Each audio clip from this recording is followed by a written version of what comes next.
Hello friends, welcome to my YouTube channel. তোমরা দেখছো spoken English with রিক। আর আজকের ক্লাসের অবজেক্টিভ হলো ফিউচার ইনডিফিনিট টেন্সের মধ্যে ইন্টারোগেটিভ নেগেটিভ সেন্টেন্স শেখা। তাহলে দাদা আজকে কি শুধু আমরা কনসেপ্টটি বুঝবো? না ভাই, প্রথমে আমরা কনসেপ্ট বুঝবো, তারপরে আমি তোমাদেরকে ডিসক্রিপশনে একটা 100টা এক্সাম্পলসের পিডিএফ দিয়ে দেবো। সেই পিডিএফ ধরে তোমরা প্র্যাকটিস করতে পারবে। ঠিক আছে ভাই? তাহলে চলো আজকের কনসেপ্টটা বোঝা যাক। চলো তাহলে আজকে আমরা কি শিখছি ভাই? আজকে আমরা শিখছি ফিউচার ইনডেফিনিট টেন্সের মধ্যে interrogative negative sentence. Future indefinite tense কাকে বলে ভাই? দেখো, ফিউচার মানে কি? ফিউচার মানে হলো ভবিষ্যৎ। ঠিক আছে, ফিউচার মানে হলো ভবিষ্যৎ। ফিউচার মানে হলো ভবিষ্যৎ। আর ফিউচার ইনডেফিনিট টেন্স মানে কি? ফিউচার ইনডেফিনিট টেন্স মানে হলো ভাই কোনো একটা কাজ কোনো কর্তা ভবিষ্যতে করবে। ফিউচার মানে ভবিষ্যৎ, আর ফিউচার ইনডেফিনিট টেন্স মানে কোনো একটা কাজ কোনো কর্তা ভবিষ্যতে করবে। যদি এমন বোঝানো হয় তবে তাকে বলবে ফিউচার ইনডেফিনিট টেন্স। যেমন যেমন মনে করো আমি বললাম আমি আগামীকাল ফুটবল খেলবো, তার মানে কি? তার মানে আমি কাজটা ভবিষ্যতে করব, তাই তো? তাহলে এটা কি ভাই? এটা হয়ে গেল তোমার ফিউচার ইনডেফিনিট টেন্স। তুমি আগামীকাল বিদ্যালয়ে যাবে, কি ভাই? Future indefinite tense. এবার এখানে যেমন আমরা সময়ের উল্লেখ করলাম যে আমি আগামীকাল ফুটবল খেলবো, তুমি আগামীকাল বিদ্যালয়ে যাবে। এবার এমনও হতে পারে যে সময়ের উল্লেখ নেই। যেমন মনে করো আমি যদি বলি যে আমি ফুটবল খেলবো, তার মানে কি ভাই? তার মানে হলো আমি কাজটা ভবিষ্যতে করব, তাই তো? তাহলে এটা কি ভাই? তাহলে এটা হচ্ছে ফিউচার ইনডেফিনিট টেন্স। মানে কি?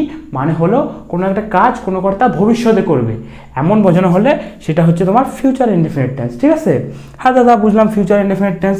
কিন্তু দাদা ইন্টারোগেটিভ নেগেটিভ সেন্টেন্স কি? দেখো ভাই, ইন্টারোগেটিভ সেন্টেন্স মানে কি ভাই?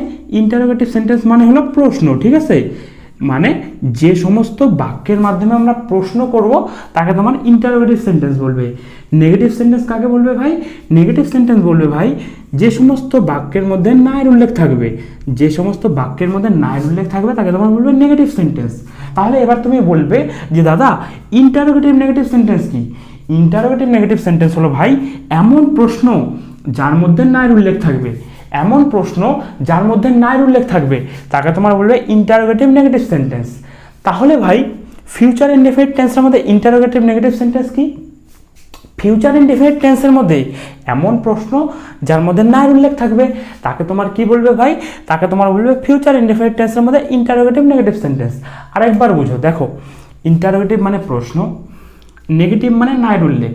তার মানে আমরা বুঝলাম ইন্টারোগেটিভ নেগেটিভ হলো এমন প্রশ্ন যার মধ্যে নায়ের উল্লেখ, তাই তো? এইবার ফিউচার ইনডেফিনিট টেন্সের মধ্যে ইন্টারোগেটিভ নেগেটিভ সেন্টেন্স কাকে বলবে? ফিউচার ইনডেফিনিট টেন্সের মধ্যে এমন প্রশ্ন যার মধ্যে নায়ের উল্লেখ থাকবে তাকে তোমার বলবে ফিউচার ইনডেফিনিট টেন্সের মধ্যে ইন্টারোগেটিভ নেগেটিভ সেন্টেন্স। ঠিক আছে ভাই? হ্যাঁ দাদা, বুঝলাম। এবার আমরা কি জানি ভাই? আমরা জানি ইন্টারোগেটিভ সেন্টেন্সকে দুই ভাগে ভাগ করা যায়। একটা হলো তোমার ইয়েস নো প্রশ্ন, আরেকটা হলো তোমার WH প্রশ্ন, তাই তো? WH question. ইন্টারোগেটিভ সেন্টেন্সকে দুই ভাগে ভাগ করা যায়, একটা ইয়েস নো প্রশ্ন, একটা WH প্রশ্ন। ঠিক আছে? ইয়েস নো প্রশ্ন কাকে বলে? ইয়েস নো প্রশ্ন বলে দাদা যে সমস্ত প্রশ্নের উত্তর আমরা হ্যাঁ অথবা নাতে দিতে পারবো তাকে তোমার বলবে ইয়েস নো প্রশ্ন। আর WH প্রশ্ন কাকে বলবে ভাই? WH প্রশ্ন বলে যে সমস্ত প্রশ্নের উত্তর আমরা হ্যাঁ অথবা নাতে দিতে পারবো না তাকে তোমার বলবে WH প্রশ্ন। ঠিক আছে? আর আজকে আমরা কি দেখবো ভাই? আজকে আমরা দেখবো এই WH এর পার্টটা। মানে আজকে আমরা টোটাল কি দেখছি ভাই? আজকে আমরা টোটাল দেখছি ফিউচার ইনডেফিনিট টেন্সের মধ্যে ইন্টারোগেটিভ নেগেটিভের মধ্যে WH কোশ্চেন। মানে কি? মানে হলো ফিউচার ইনডেফিনিট টেন্সের মধ্যে এমন প্রশ্ন যার মধ্যে নায়ের উল্লেখ থাকবে। ফিউচার ইনডেফিনিট টেন্সের মধ্যে এমন প্রশ্ন যার মধ্যে নায়ের উল্লেখ থাকবে। ফিউচার ইনডেফিনিট টেন্সের মধ্যে এমন প্রশ্ন যার মধ্যে নায়ের উল্লেখ থাকবে এবং যার উত্তর আমরা হ্যাঁ অথবা নাতে দিতে পারবো না তাকে তোমার বলবে ফিউচার ইনডেফিনিট টেন্সের মধ্যে ইন্টারোগেটিভ নেগেটিভের মধ্যে WH কোশ্চেন। ঠিক আছে ভাই? এবার এটা তোমার হার্ড মনে হচ্ছে তো? চলো আমরা দু একটা এক্সাম্পলের মাধ্যমে ব্যাপারটা আরেকটু ক্লিয়ার করার চেষ্টা করি। চলো তাহলে দেখো আজকে আমরা কি শিখছি ভাই? আজকে আমরা শিখছি ফিউচার ইনডেফিনিট টেন্সের মধ্যে ইন্টারোগেটিভ নেগেটিভের মধ্যে WH প্রশ্ন। ঠিক আছে? তাহলে দেখো প্রথম এক্সাম্পলটা কি আছে? প্রথম এক্সাম্পলটা আছে তুমি কেন ফুটবল খেলবে না। এটা আমরা কিভাবে বুঝলাম ইন্টারোগেটিভ নেগেটিভ সেন্টেন্স ভাই? দেখো এটা একটা প্রশ্ন করা হচ্ছে, তাই তো? আমি যদি বলি ভাই তুমি কেন ফুটবল খেলবে না, এটা তো একটা প্রশ্ন করা হচ্ছে, তাই তো ভাই? তাই এটা কি হয়ে গেল ভাই? তাই এটা হয়ে গেল ইন্টারোগেটিভ সেন্টেন্স। এই প্রশ্নটার মধ্যে ভাই নায়ের উল্লেখ আছে, তাহলে এটা কি হয়ে গেল ভাই? এটা হয়ে গেল দাদা ইন্টারোগেটিভ নেগেটিভ সেন্টেন্স। আমরা জানি এমন প্রশ্ন যার মধ্যে নায়ের উল্লেখ থাকবে সেটা হয়ে যায় ইন্টারোগেটিভ নেগেটিভ সেন্টেন্স। যেহেতু এটা একটা প্রশ্ন করা হচ্ছে এবং এর মধ্যে নায়ের উল্লেখ আছে, তাই এটা হয়ে গেল ইন্টারোগেটিভ নেগেটিভ সেন্টেন্স। ঠিক আছে, তারপরে এটা আমরা কীভাবে বুঝলাম? WH question. দেখো, তুমি কেন ফুটবল খেলবে না, এই প্রশ্নটা যদি আমি তোমাকে করি যে ভাই তুমি কেন ফুটবল খেলবে না, তুমি কি হ্যাঁ অথবা নাতে অ্যান্সার দিতে পারবে? আমি মনে করো তোমাকে বললাম ভাই তুমি কেন ফুটবল খেলবে না, তুমি বললে হ্যাঁ। আরে ভাই তুমি কেন ফুটবল খেলবে না, না, কোনো অ্যান্সার হচ্ছে না, তাই তো? তার মানে কি ভাই? তার মানে হলো এই প্রশ্নটার উত্তর আমরা হ্যাঁ অথবা নাতে দিতে পারছি না, এর জন্য আমাদের কোনো একটা রিজন বলতে হবে। মনে করো আমি যখন তোমাকে বললাম যে ভাই তুমি কেন ফুটবল খেলবে না, তুমি বললে যে দাদা আমার পায়ে ব্যথা তাই আমি ফুটবল খেলবো না, বা তুমি বললে যে দাদা আমার টিউশনই আছে আমার পড়তে যেতে হবে তাই আমি ফুটবল খেলবো না, তাই তো? মানে কি ভাই? মানে তোমাকে কোনো একটা কারণ বলতে হচ্ছে, তাই তো? তার মানে শুধুমাত্র হ্যাঁ অথবা নাতে এই প্রশ্নটার উত্তর দেওয়া যাচ্ছে না। আর আমরা জানি কোনো একটা প্রশ্নের উত্তর যদি হ্যাঁ অথবা নাতে দেওয়া না যায় তাহলে কি ভাই? তাহলে হচ্ছে WH প্রশ্ন। ঠিক আছে দাদা, এটা বুঝে গেলাম এমন প্রশ্ন যার মধ্যে নায়ের উল্লেখ আছে তাই এটা ইন্টারোগেটিভ নেগেটিভ সেন্টেন্স। এই প্রশ্নটার উত্তর হ্যাঁ অথবা নাতে দেওয়া যাচ্ছে না তাই এটা WH প্রশ্ন। এটা আমরা কীভাবে বুঝলাম? Future indefinite tense. দেখো ভাই, তুমি কেন ফুটবল খেলবে না, এটাকে যদি পজিটিভে করি তাহলে কি হবে? এটাকে পজিটিভে করলে হবে তুমি ফুটবল খেলবে। মানে কি? মানে হতে পারে তুমি একটু পরে ফুটবল খেলবে, বা হতে পারে তুমি আগামীকাল ফুটবল খেলবে, বা হতে পারে তুমি 2 ঘন্টা পরে ফুটবল খেলবে। কিন্তু আমি যখন বলছি যে তুমি ফুটবল খেলবে, তার মানে এটাই বোঝানো হচ্ছে যে তুমি ভবিষ্যতে ফুটবল খেলবে। আর আমরা কি জানি ভাই? আমরা জানি কোনো একটা কাজ কোনো একটা ভবিষ্যতে করবে, এমন বোঝানো হলে হবে ফিউচার ইনডেফিনিট টেন্স। তাই এটা কি ভাই? তাই এটা হয়ে গেল ফিউচার ইনডেফিনিট টেন্স। দেখো, ফার্স্ট থেকে বোঝো, এটা একটা প্রশ্ন করা হচ্ছে এবং এর মধ্যে নায়ের উল্লেখ আছে তাই এটা ইন্টারোগেটিভ নেগেটিভ সেন্টেন্স। এই প্রশ্নের উত্তর হ্যাঁ অথবা নাতে দেওয়া যাচ্ছে না তাই এটা WH প্রশ্ন। এই প্রশ্নটাকে যদি পজিটিভ করি তাহলে হবে তুমি ফুটবল খেলবে, মানে তুমি ভবিষ্যতে ফুটবল খেলবে। আর আমরা জানি কোনো একটা কাজ কোনো একটা ভবিষ্যতে করবে এমন যদি বোঝানো হয় তাহলে ফিউচার ইনডেফিনিট টেন্স। তাই এটা হয়ে গেল ফিউচার ইনডেফিনিট টেন্স। ঠিক আছে, তারপরে এক্সাম্পলটা দেখো। তারপরে এক্সাম্পলটা কি আছে? তুমি কেন ইংরেজি শিখবে না, তুমি কেন ইংরেজি শিখবে না, এটা একটা প্রশ্ন করা হচ্ছে, তাই তো ভাই? এটা একটা প্রশ্ন করা হচ্ছে এবং এই প্রশ্নের মধ্যে নায়ের উল্লেখ আছে, তাহলে এটা কি ভাই?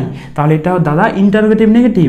আমরা জানি যে সমস্ত প্রশ্নের মধ্যে নায়ের উল্লেখ থাকে সেটা ইন্টারোগেটিভ নেগেটিভ সেন্টেন্স। এটা একটা প্রশ্ন করা হচ্ছে এবং এর মধ্যে নায়ের উল্লেখ আছে তাই এটা ইন্টারোগেটিভ নেগেটিভ সেন্টেন্স। ঠিক আছে, এটা আমরা কীভাবে বুঝলাম? WH প্রশ্ন। ভাই দেখো, তুমি কেন ইংরেজি শিখবে না, এটা যদি আমি তোমাকে বলি যে ভাই তুমি কেন ইংরেজি শিখবে না, তুমি মনে করে বললে যে দাদা আমার তো টাকা পয়সার খুব অভাব, আমি কীভাবে ইংরেজি শিখবো। বা তুমি বললে যে দাদা কোচিং সেন্টার তো আমার বাড়ি থেকে অনেক দূর, আমি কীভাবে ইংরেজি শিখবো। বা মনে করো তুমি ইউটিউব দেখে ইংরেজি শেখো, আর তুমি বলছো যে দাদা আমার তো নেট ভরার টাকা নেই, আমি কীভাবে ইংরেজি শিখবো। মানে কি ভাই? মানে হলো এই প্রশ্নের উত্তর হ্যাঁ অথবা নাতে দেওয়া যাচ্ছে না, তাই তো? এই জন্য একটা কারণ বলতে হচ্ছে, তাই তো ভাই? এটা কি ভাই? তাই এটা হয়ে গেল তোমার WH প্রশ্ন। তারপরে এটা আমরা কীভাবে বুঝলাম? Future indefinite tense. দেখো, তুমি কেন ইংরেজি শিখবে না, এটাকে যদি পজিটিভে করি তাহলে কী হবে? এটাকে পজিটিভে করলে হবে তুমি ইংরেজি শিখবে, মানে তুমি ভবিষ্যতে ইংরেজি শিখবে।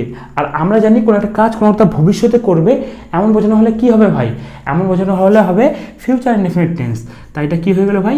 তাই এটা হয়ে গেল ফিউচার ইনডেফিনিট টেন্স। ঠিক আছে, আমি একটু ঘেমে যাচ্ছি, তাই তো?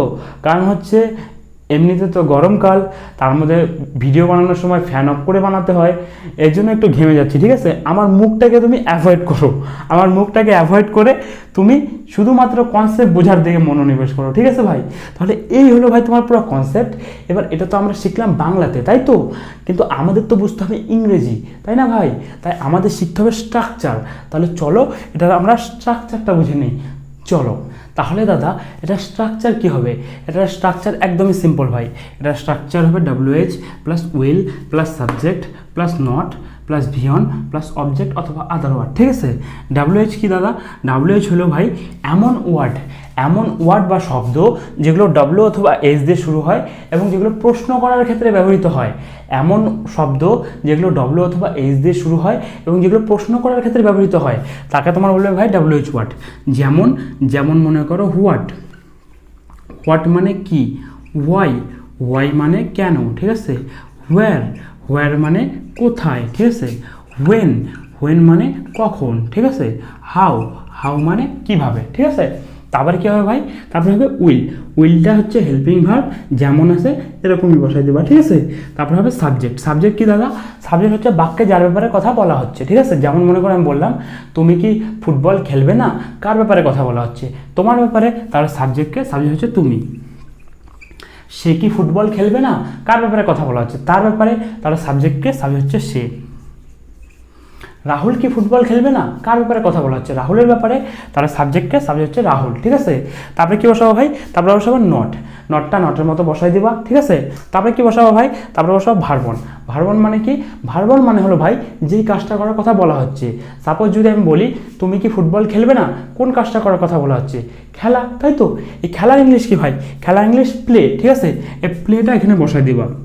প্লে একটা ভার্ব, তাই তো। এরকম প্রত্যেকটা ভার্বেরই 5টা করে ফর্ম হয়, V1, V2, V3, V4, V5। যেমন মনে করো খেলা ভার্বের V1 হচ্ছে প্লে, খেলা ভার্বের V2 হচ্ছে প্লেড, খেলা ভার্বের V3 হচ্ছে প্লেড, খেলা ভার্বের V4 অথবা আইএনজি ফর্ম হচ্ছে প্লেইং, আর খেলা ভার্বের V5 অথবা S/S ফর্ম হচ্ছে প্লেইজ, ঠিক আছে। এইখানে হবে তোমার V1 ফর্মটা, ঠিক আছে। তারপরে কি বসাবো ভাই? তারপরে বসাবো অবজেক্ট অথবা আদার ওয়ার্ড, ঠিক আছে। মানে হলো এই ভার্বন অবধি ফিল করবা, বাদ বাকি যা পড়ে থাকবে সেটা অবজেক্ট অথবা আদার ওয়ার্ডের জায়গায় বসাই দেবা, ঠিক আছে ভাই। এই হলো তোমার পুরো স্ট্রাকচার। এবার এই স্ট্রাকচারটা যে আছে, এই স্ট্রাকচারটা মেনলি রিটেনের ক্ষেত্রে ব্যবহৃত হয়। এবার এটা যদি তুমি স্পোকেন ইংলিশের ক্ষেত্রে ব্যবহার করতে চাও, করতেই পারো। কিন্তু এই স্ট্রাকচারটার আরেকটা রূপ হলো এই যে তোমার নটটা যে আছে, নটটা সাবজেক্টের আগে চলে আসবে, ঠিক আছে। যেমন মনে করো WH, ঠিক আছে, প্লাস উইল প্লাস নট, ঠিক আছে, হয়ে যাবে মিলে ওন্ট, ঠিক আছে। উইল প্লাস নট মিলে হয়ে যাবে ওন্ট। তারপরে হবে তোমার সাবজেক্ট, তারপরে তোমার হবে ভার্বন, তারপরে তোমার হবে অবজেক্ট, ঠিক আছে। স্পোকেন ইংলিশের ক্ষেত্রে ভাই মেনলি এই স্ট্রাকচারটাই ব্যবহার করা হয়, ঠিক আছে। বোথ আর কারেক্ট। এইখানে নটটা আছে সাবজেক্টের পরে, আর এখানে আছে নটটা সাবজেক্টের আগে, ঠিক আছে। এই স্ট্রাকচারটাই মেনলি স্পোকেন ইংলিশের ক্ষেত্রে ব্যবহার করা হয়, তাই আমরা এই স্ট্রাকচারটাই ফলো করব, ঠিক আছে। তাহলে চলো কয়েকটা এক্সাম্পলের মাধ্যমে ব্যাপারটা আরেকটু ক্লিয়ার করার চেষ্টা করি। চলো তাহলে এক্সাম্পলগুলো দেখো। এক্সাম্পলগুলো কি আছে? তুমি কেন ফুটবল খেলবে না, তুমি কেন ইংরেজি শিখবে না। এই এক্সাম্পলগুলোই আমি তোমাকে বুঝিয়েছিলাম কীভাবে ইন্টারোগেটিভ নেগেটিভ, কীভাবে WH কোশ্চেন, কীভাবে ফিউচার ইনডেফিনিট, তাই তো। যেমন তুমি কেন ফুটবল খেলবে না, এটা একটা প্রশ্ন করা হচ্ছে এবং এর মধ্যে নাই উল্লেখ আছে, তাই এটা ইন্টারোগেটিভ নেগেটিভ সেন্টেন্স। এই প্রশ্নটার উত্তর হ্যাঁ অথবা নাতে দেওয়া যাবে না, তাই এটা WH কোশ্চেন। আর এই প্রশ্নটাকে পজিটিভ করলে হবে তুমি ফুটবল খেলবে মানে তুমি ভবিষ্যতে ফুটবল খেলবে। আর আমরা জানি কোনো একটা কাজ কোনো একটা ভবিষ্যতে করবে, এমন জন্য হলে হয় ফিউচার ইনডেফিনিট টেন্স, তাই এটা হয়ে গেল ফিউচার ইনডেফিনিট টেন্স, ঠিক আছে। তাহলে প্রথমে কী হবে ভাই? প্রথমে হবে WH ওয়ার্ড, তুমি কেন ফুটবল খেলবে না। এখানে WH ওয়ার্ড কি আছে ভাই? এখানে WH ওয়ার্ড আছে কেন। কেন ইংলিশ কি ভাই? কেন ইংলিশ হচ্ছে হোয়াই, বসাই দিলাম হোয়াই। তারপরে কী হবে ভাই? তারপরে হবে ওন্টের মতো বসাই দিলাম হোয়াই ওন্ট। তারপরে কী হবে ভাই? তারপরে হবে সাবজেক্ট। সাবজেক্ট কি? সাবজেক্ট হচ্ছে বাক্যে যার ব্যাপারে কথা বলা হচ্ছে। তুমি কেন ফুটবল খেলবে না, কার ব্যাপারে কথা বলা হচ্ছে? তোমার ব্যাপারে। তাহলে সাবজেক্টকে ভাই, সাবজেক্ট হচ্ছে তুমি, তোমার ইংলিশ ইউ, বসাই দিলাম ইউ। তারপরে কী হচ্ছে ভাই? তারপরে হচ্ছে ভার্বন। ভার্বন মানে কি? ভার্বন মানে হলো যেই কাজটা করার কথা বলা হচ্ছে। তুমি কেন ফুটবল খেলবে না, এখন কোন কাজটা করার কথা বলা হচ্ছে? খেলবে না মানে খেলা কাজটা করার কথা বলা হচ্ছে, তাই তো। খেলা ইংলিশ কি ভাই? খেলা ইংলিশ প্লে, বসাই দিলাম প্লে। তারপরে কি বসাবো ভাই? তারপরে বসাবো অবজেক্ট অথবা আদার ওয়ার্ড। মানে কি? মানে হলো ভার্বন অব্দি ফিল করবো, যেটা পড়ে থাকবে সেটা হচ্ছে অবজেক্ট অথবা আদার ওয়ার্ড। তাহলে চলো দেখি আর কি পড়ে আছে। দেখো তোমার ইংলিশ চলে আসছে ইউ, কেন ইংলিশ চলে আসছে হোয়াই, ঠিক আছে। খেলা ইংলিশ চলে আসছে প্লে, ঠিক আছে। নাটা হেল্পিং ভার্বের সাথে জুড়ে চলে আসছে ওন্ট। বাকি কি আছে ভাই? বাকি আছে ফুটবলটা। তাহলে ফুটবলটা কি ভাই? ফুটবলটা হলো অবজেক্ট অথবা আদার ওয়ার্ড। তাহলে এখানে বসাই দাও ফুটবল, ঠিক আছে। তার ট্রান্সলেশনটা কি হলো? তুমি কেন ফুটবল খেলবে না, why won't you play football, ঠিক আছে। তারপরে এক্সাম্পলটা দেখো। তারপরে এক্সাম্পলটা আছে তুমি কেন ইংরেজি শিখবে না। এটা একটা প্রশ্ন করা হচ্ছে এবং এর মধ্যে নাইর উল্লেখ আছে, তাই এটা ইন্টারোগেটিভ নেগেটিভ সেন্টেন্স। এই প্রশ্নের উত্তর হ্যাঁ অথবা নাতে দেওয়া যাবে না, তাই এটা WH কোশ্চেন। আর এই প্রশ্নকে যদি পজিটিভ করি তাহলে হবে তুমি ইংরেজি শিখবে মানে তুমি ভবিষ্যতে ইংরেজি শিখবে। আর আমরা জানি কোনো একটা কাজ কোনো একটা ভবিষ্যতে করবে এমন বোঝানো হলে হয় ফিউচার ইনডেফিনিট টেন্স, তাই এটা ফিউচার ইনডেফিনিট টেন্স, ঠিক আছে। তাহলে প্রথমে কী হবে ভাই? প্রথমে হবে WH ওয়ার্ড। WH ওয়ার্ড কী আছে ভাই? WH ওয়ার্ড আছে কেন। কেন ইংলিশ কি ভাই? কেন ইংলিশ হোয়াই, বসাই দিলাম হোয়াই। তারপরে কী হবে ভাই? তারপরে হবে ওন্টের মতো বসায় দাও। তারপরে কী হবে ভাই, তারপরে হবে সাবজেক্ট। সাবজেক্ট মানে কি? সাবজেক্ট মানে হলো যার ব্যাপারে কথা বলা হচ্ছে। তুমি কেন ইংলিশ শিখবে না, কার ব্যাপারে কথা বলা হচ্ছে, তোমার ব্যাপারে। তাহলে সাবজেক্টকে ভাই, সাবজেক্ট হচ্ছে তুমি, তোমার ইংলিশ ইউ বসাই দিলাম ইউ, ঠিক আছে। তারপরে কী বলছে ভাই, তারপরে হচ্ছে ভার্বন। ভার্বন মানে কি? ভার্বন মানে হলো যেই কাজটা করার কথা বলা হচ্ছে। তুমি কেন ইংলিশ শিখবে না, কোন কাজটা করার কথা বলা হচ্ছে, শেখা, তাই তো। শেখা ইংলিশ কি ভাই? শেখা ইংলিশ হচ্ছে লার্ন, ঠিক আছে। তারপরে কী হচ্ছে ভাই, তারপরে হচ্ছে অবজেক্ট অথবা আদার ওয়ার্ড, মানে ভার্বন অব্দি ফিল করবো, যা পড়ে থাকবে অবজেক্ট অথবা আদার ওয়ার্ড। চলো দেখি আর কি পড়ে আছে। দেখো, তোমার ইংলিশ চলে আসছে ইউ, কেন ইংলিশ চলে আসছে হোয়াই, ঠিক আছে। শেখা ইংলিশ চলে আসছে লার্ন, নাটা হেল্পিং ভার্বের সাথে জুড়ে হয়ে গেছে ওন্ট। আর বাকি কি আছে ভাই? বাকি আছে ইংরেজি। তাহলে ইংরেজিটা কি? ইংরেজিটা হচ্ছে অবজেক্ট অথবা আদার ওয়ার্ড। ইংলিশ হচ্ছে ইংলিশ, বসাই দিলাম ইংলিশ, ঠিক আছে। তাহলে ট্রান্সলেশনটা কী হলো? ট্রান্সলেশনটা হলো তুমি কেন ইংলিশ শিখবে না, why won't you learn English. এই জায়গায় সাবজেক্ট চেঞ্জ করো, সে কেন ইংলিশ শিখবে না, why won't he learn English. Rahul কেন ইংলিশ শিখবে না, why won't Rahul learn English. এই জায়গায় সাবজেক্ট চেঞ্জ করো, তুমি কেন ফুটবল খেলবে না, why won't you play football. সে কেন ফুটবল খেলবে না, why won't he play football. Rahul কেন ফুটবল খেলবে না, why won't Rahul play football, ঠিক আছে। তাহলে চলো নেক্সট এক্সাম্পলটা দেখা যাক। চলো তারপরে এক্সাম্পলটা দেখো। তারপরে এক্সাম্পলটা কী আছে ভাই? তারপরে এক্সাম্পলটা আছে তাহারা কেন ভাত খাবে না। এটা আমরা কীভাবে বুঝলাম? ফিউচার ইনডেফিনিট টেন্সের মধ্যে ইন্টারোগেটিভ নেগেটিভের মধ্যে WH কোশ্চেন। এটা একটা প্রশ্ন করা হচ্ছে এবং এর মধ্যে নাইর উল্লেখ আছে, তাই এটা ইন্টারোগেটিভ নেগেটিভ সেন্টেন্স। এটা আমরা কীভাবে বুঝলাম? WH question. তাহারা কেন ভাত খাবে না, এই প্রশ্নটা যদি তাদেরকে করা হয় যে তোমরা কেন ভাত খাবে না, তাহলে তারা এই প্রশ্নের উত্তর শুধুমাত্র হ্যাঁ অথবা নাতে দিতে পারবে না, তাদের কোনো একটা রিজন বলতে হবে, তাই তো ভাই। তাই এটা তোমার WH প্রশ্ন। এটা আমরা কীভাবে বুঝলাম? Future indefinite tense. তাহারা কেন ভাত খাবে না, এটাকে যদি পজিটিভ করি তাহলে হবে তাহারা ভাত খাবে, মানে তারা ভবিষ্যতে ভাত খাবে। আর আমরা জানি কোনো একটা কাজ কোনো একটা ভবিষ্যতে করবে, এমন বোঝানো হলে হয় ফিউচার ইনডেফিনিট টেন্স।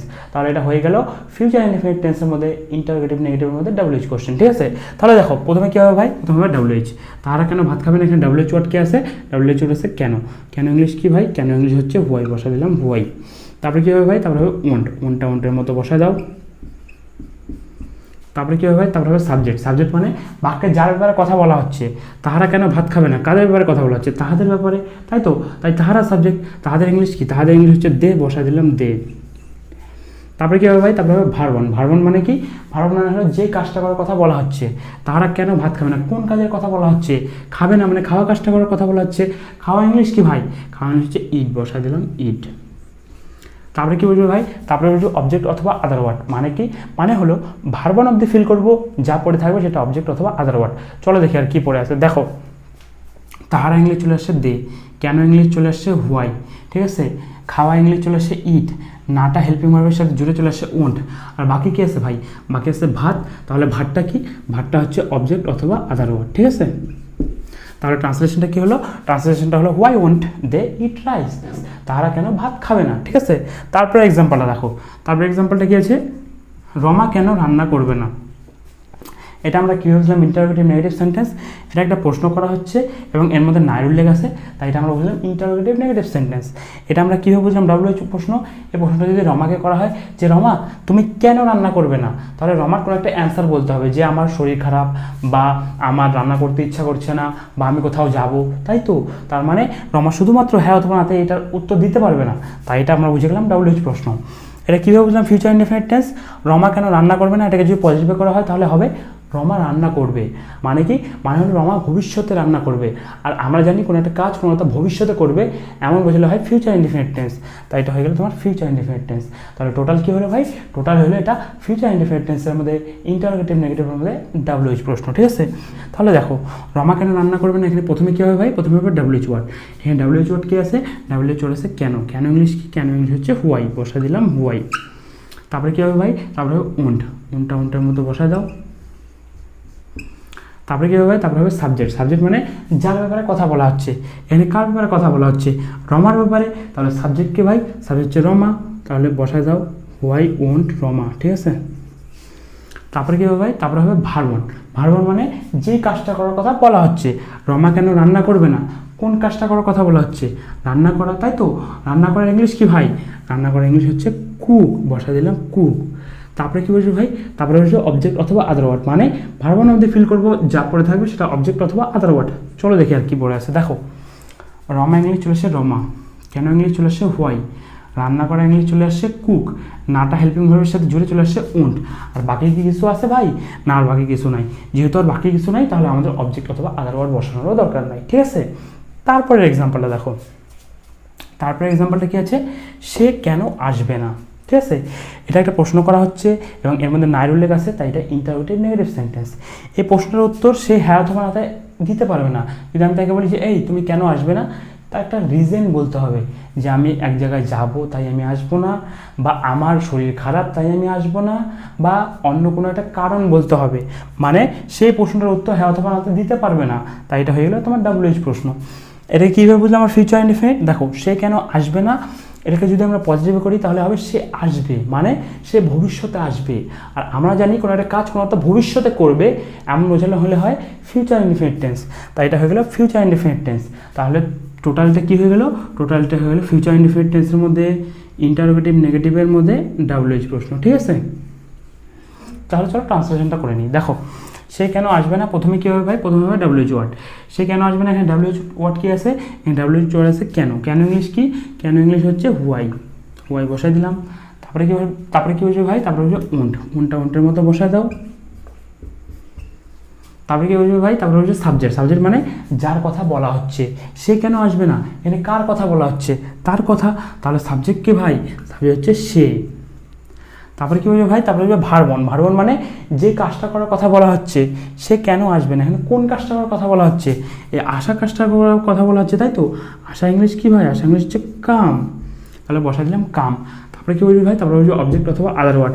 এটাতেও অবজেক্ট অথবা আদার ওয়ার্ড নাই। চলো দেখি নিই কীভাবে নাই। দেখো, সে ইংলিশ হি চলে আসছে, কেন ইংলিশ হোয়াই, আশা ইংলিশ কাম, নাটা হেল্পিং ভার্বের সাথে জুড়ে চলে আসে ওন্ট। তার মানে এখানে অবজেক্ট অথবা আদার ওয়ার্ড নাই, তাই আমরা এখানে অবজেক্ট অথবা আদার ওয়ার্ড বসাবো না, ঠিক আছে। তাহলে এই হলো ভাই তোমার পুরো কনসেপ্ট। এবার তুমি 3টা নিয়মে প্র্যাকটিস করতে পারো। প্রথম, আমি তোমাকে ডেসক্রিপশনে যে PDF দিয়ে দিলাম, সেই PDF ধরে প্র্যাকটিস করতে পারো। 2 নাম্বার, এরকম করে তুমি কতগুলো সেন্টেন্স লিখে নেবে। সেন্টেন্স লেখার পরে এই এক একটা বাক্য ধরবে, যেমন তাহারা কেন ভাত খাবে না, why won't they eat rice, ঠিক আছে। এই জায়গায় তুমি সাবজেক্ট চেঞ্জ করবে। রাহুল কেন ভাত খাবে না, why won't Rahul eat rice. তুমি কেন ভাত খাবে না, why won't you eat rice. Samir কেন ভাত খাবে না, why won't Samir eat rice. তার মনে করো রমা কেন রান্না করবে না, হোয়াই ওন্ট রমা কুক। তুমি কেন রান্না করবে না, why won't you cook. Rahul কেন রান্না করবে না, হোয়াই ওন্ট রাহুল কুক। তোমার ভাই কেন রান্না করবে না, why won't your brother cook. তোমার বোন কেন রান্না করবে না, why won't your sister cook, ঠিক আছে। তারপর এক্সাম্পলটা কী আছে? সে কেন আসবে না, হোয়াই ওন্ট হি কাম। রাহুল কেন আসবে না, হোয়াই ওন্ট রাহুল কাম। তোমার ভাই কেন আসবে না, why won't your brother come. তোমার বাবা কেন আসবে না, why won't your father come. তোমার মা কেন আসবে না, why won't your mother come, ঠিক আছে। এরকম করে করে ভাই তুমি যতগুলো পারবে সেন্টেন্স লিখবে, লিখে সাবজেক্ট চেঞ্জ করে প্র্যাকটিস করতে পারো, ঠিক আছে ভাই। এটা হলো তোমার প্র্যাকটিস করার 2 নম্বর টেকনিক। প্র্যাকটিস করার আরেকটা টেকনিক আছে, সেটা হলো প্র্যাকটিস করার 3 নম্বর টেকনিক। তাহলে চলো ওই টেকনিকটাও দেখে নিই আমরা, চলো। তারপরে তুমি 3 নম্বর কীভাবে প্র্যাকটিস করতে পারো ভাই? 3 নম্বর তুমি এম করে স্ট্রাকচারটা লিখে নেবে, why plus won't plus subject plus V one plus object অথবা আদার ওয়ার্ড, ঠিক আছে। এবার ভার্বনের জায়গায় কতগুলো ভার্বন নিয়ে নেবে, যেমন রান মানে দৌড়ানো, ইনভাইট মানে নিমন্ত্রণ করা, গো মানে যাওয়া, ক্লিন মানে পরিষ্কার করা, ডান্স মানে নাচ করা, ঠিক আছে। সাবজেক্টের জায়গায় কতগুলো সাবজেক্ট নিয়ে নিলে, মনে করো ইউ মানে তুমি, ঠিক আছে, হি মানে সে, রাহুল, ঠিক আছে। এবার তুমি প্র্যাকটিসটা কীভাবে করবে ভাই? এমন করে একটা ভার্ব নিয়ে নেবে, ঠিক আছে। যেমন রান মানে দৌড়ানো, ঠিক আছে। রান নিয়ে নিলাম, মনে করো তুমি কেন দৌড়াবে না, হোয়াই ওন্ট ইউ রান। সে কেন দৌড়াবে না, why won't he ran. Rahul কেন দৌড়াবে না, হোয়াই ওন্ট রাহুল রান। তোমার ভাই কেন দৌড়াবে না, why won't your brother run. তোমার বোন কেন দৌড়াবে না, why won't your sister run. তোমার মা কেন দৌড়াবে না, why won't your mother run. তোমার বাবা কেন দৌড়াবে না, why won't your father run, ঠিক আছে। তা মনে করো তুমি ইনভাইট নিলা, ইনভাইট মানে নিমন্ত্রণ করা। তুমি কেন তাকে নিমন্ত্রণ করবে না, why won't you invite him. সে কেন তোমাকে নিমন্ত্রণ করবে না, why won't he invite you. Rahul কেন তোমাকে নিমন্ত্রণ করবে না, why won't Rahul invite you. তুমি কেন রাহুলকে নিমন্ত্রণ করবে না, why won't you invite Rahul. তোমার ভাই কেন তাকে নিমন্ত্রণ করবে না, why won't your brother invite him. সে কেন তোমার ভাইকে নিমন্ত্রণ করবে না, why won't he invite your brother, ঠিক আছে। মনে করো গো নিলা, গো মানে কি? গো মানে যাওয়া। তুমি কেন স্কুলে যাবে না, why won't you go to school. সে কেন স্কুলে যাবে না, why won't he go to school. Rahul কেন স্কুলে যাবে না, why won't Rahul go to school. তোমার ভাই কেন স্কুলে যাবে না, why won't your brother go to school. তোমার বোন কেন স্কুলে যাবে না, why won't your sister go to school. Rama কেন স্কুলে যাবে না, why won't Rama go to school, ঠিক আছে। তা মনে করো ক্লিন নিলা, ক্লিন মানে পরিষ্কার করা। তুমি কেন ঘরটা পরিষ্কার করবে না, why won't you clean the room. সে কেন ঘরটা পরিষ্কার করবে না, why won't he clean the room. Rahul কেন ঘরটা পরিষ্কার করবে না, why won't Rahul clean the room. তোমার বোন কেন ঘরটা পরিষ্কার করবে না, why won't your sister clean the room. তোমার মা কেন ঘরটা পরিষ্কার করবে না, why won't your mother clean the room. তোমার বাবা কেন ঘরটা পরিষ্কার করবে না, why won't your father clean the room. ঠিক আছে, তার মনে করো তুমি ডান্স নিলে, ডান্স মানে নাচ করা, তুমি কেন নাচ করবে না, হোয়াই ওন্ট ইউ ডান্স। সে কেন নাচ করবে না, why won't he dance. Rahul কেন নাচ করবে না, হোয়াই ওন্ট রাহুল ডান্স। তোমার ভাই কেন নাচ করবে না, why won't your brother dance. তোমার মা কেন নাচ করবে না, why won't your mother dance.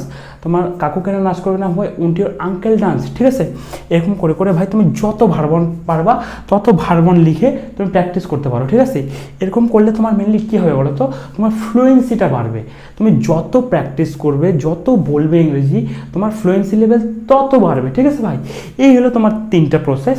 এবার তোমার যেটা ভালো লাগে তুমি সেইভাবে প্র্যাকটিস করতে পারো। ঠিক আছে ভাই, এই হলো ভাই তোমার আজকের পুরো কনসেপ্ট। এবার তোমার যদি কোথাও বুঝতে অসুবিধা হয় তাহলে তুমি অবশ্যই কমেন্টের মাধ্যমে আমাকে জানাও, আমি যত তাড়াতাড়ি সম্ভব তোমাকে রিপ্লাই দেওয়ার চেষ্টা করবো। ঠিক আছে, তাহলে আজকের জন্য এটুকুই। Thank you.